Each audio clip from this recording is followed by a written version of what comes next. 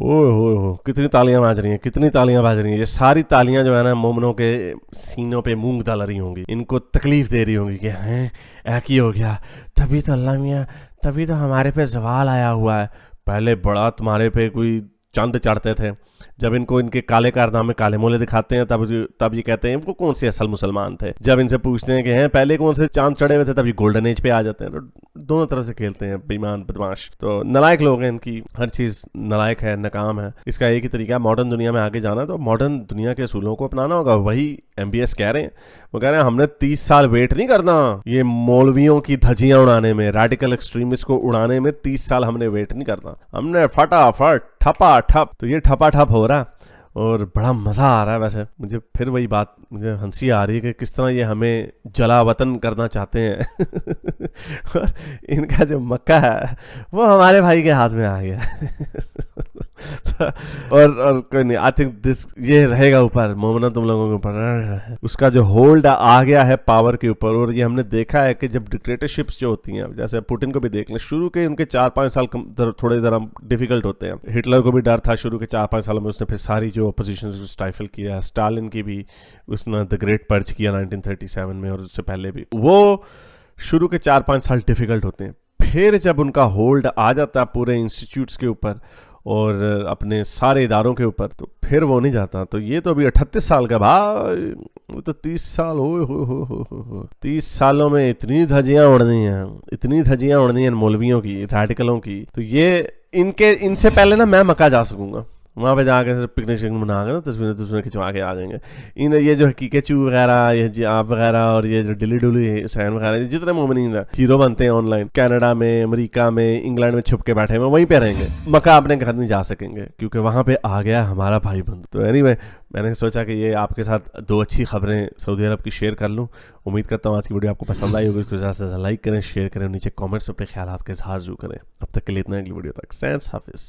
अगर आपको मेरी ये वीडियो अच्छी लगी तो मेरे चैनल के मेंबर बनिए, पेट्रन बनिए, या फिर आप मुझे बाय मी या कॉफ़ी में भी सपोर्ट कर सकते हैं।